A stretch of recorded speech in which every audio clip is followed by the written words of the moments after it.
The selfish giant.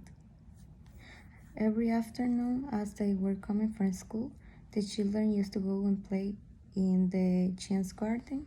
It was a large, lovely garden with soft green grass.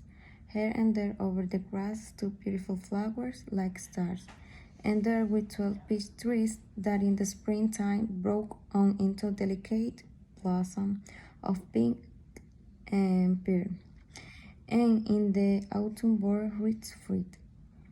The birds sat on the trees and sang so sweetly that the children used to stop their games in order to listen to them. How happy we are there! We are here, they cried to each other. One day the giant come back. He had been to visit his friend, the Cornish ogre, and had stayed with him for 7 years. After the 7 years were over, he had to say, for his conversation was limited, and he determined to return to his old castle. When he arrived, he saw the children playing in the garden. What are you doing here? He cried in a very gruff voice, and the children ran away. My own garden is my own garden, said the giant. Anyone can understand that, and I will allow nobody to play in it but myself. So he built a high wall around and put up a notice board. Trespasser will be prosecuted. He was a very selfish giant. The poor children had now nowhere to play. They tried to play on the roof, but the roof was very dusty and full of hard stone, and they did not like it. They used to wander around the highway when their lessons were over and talk about the beautiful garden inside. How happy we were there, they say to each other. Then the spring came, and all over the country there were little blossoms and little birds. Only in the garden of the selfish giant, it was still winter. The birds did not care to sing, easing as they were not children, and the trees forgot to blossom. Once a beautiful flower spotted head up from the grass, but when it saw the notice board, it was so sorry for the children that it slipped back into the ground again and went off to sleep. The only people who were pleased were the snow and the frost. Spring the forgotten this garden, they cried, so we will live here all the years round. The snow covered up the grass with her great white cloak, and the frost painted all the trees silver. They invited the North Wind to stay with them, and he came. He was graper its fur, and they rolled all day about the garden and blade the chimney passed down. This is daily full spot, he said. We must ask the hail on a visit. So the hail came every day for the 3 hours. He railed on the roof of the castle till he broke most of the slates, and then he ran round and round the garden as fast as he could go. He was dressed in gray, and his breath was like ice. I can understand why the spring is so late is coming, said the selfish giant as he sat at the window and looked out at his concrete garden. I hope there will be a change in the weather. But the spring never came, not the summer. The autumn gave golden fruit to every garden, but to the giant's garden she gave none.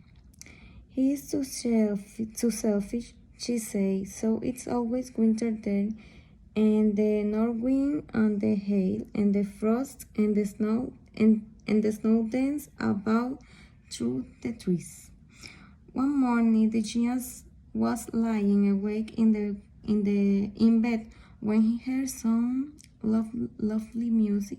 It sounded so sweet to his ears that he thought it must be the king's musicians passing by.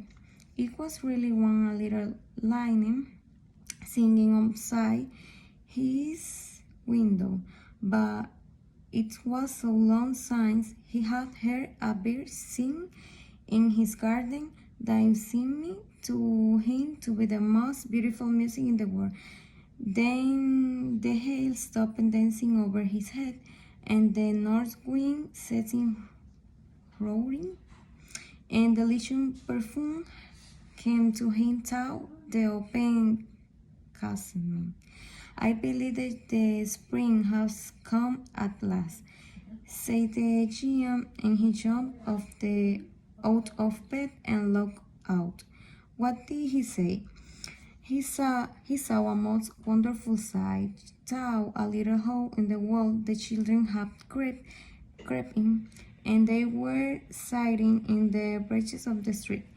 In every tree that he could see, there was a little child, and the trees were so glad to have the children back again that they have covered themselves with blossom, and were waving their arms handily about the children's heads.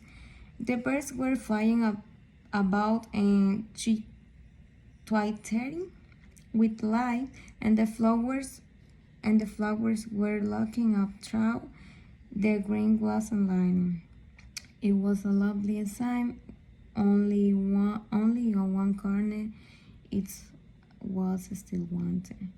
It was the farthest corner of the garden, and it was standing a little boy. He was so small that he could not reach out the branches of the tree, and he was wandering all round, crying bitterly. The poor tree was still quite covered with the frost and snow, and the north wind was blowing and ruddy about it. Clean up, little boy, say the tree, and it's been brushing down and low it's gone. But the boy was too tiny, and the giant's heart melted as he looked out. How selfish I have been, he said. No, I know why the spring will not come here.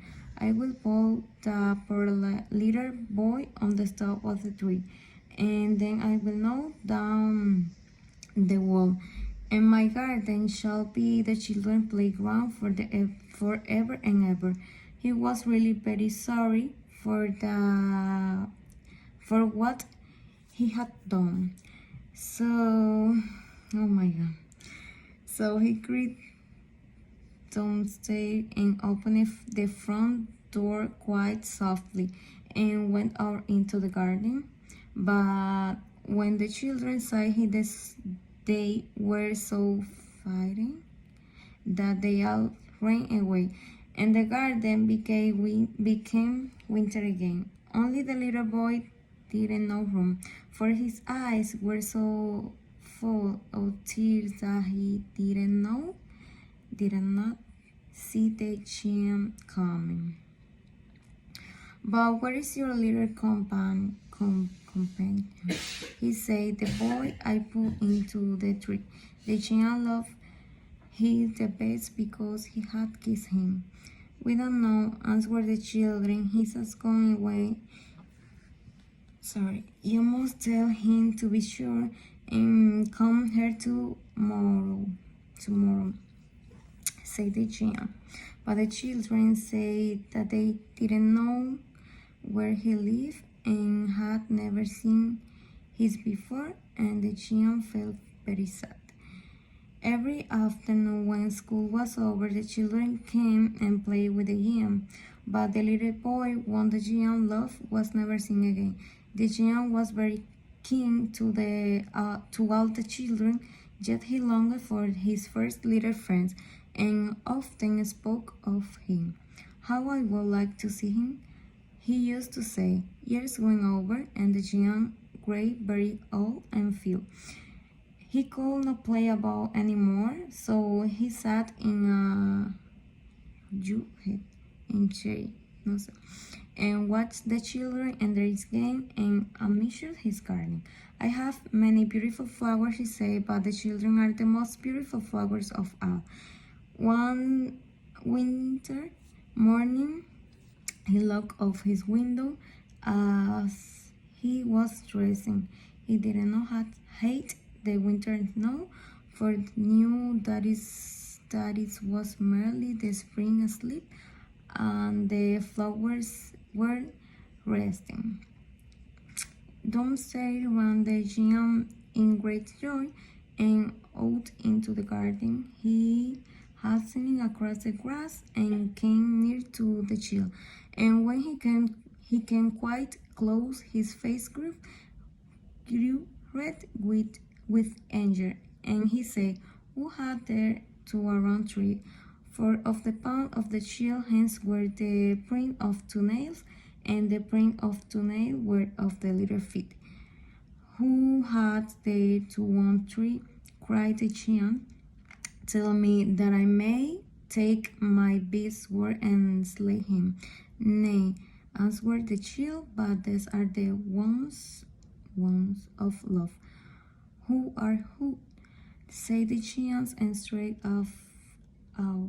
fell off him, and he knelt before the little child.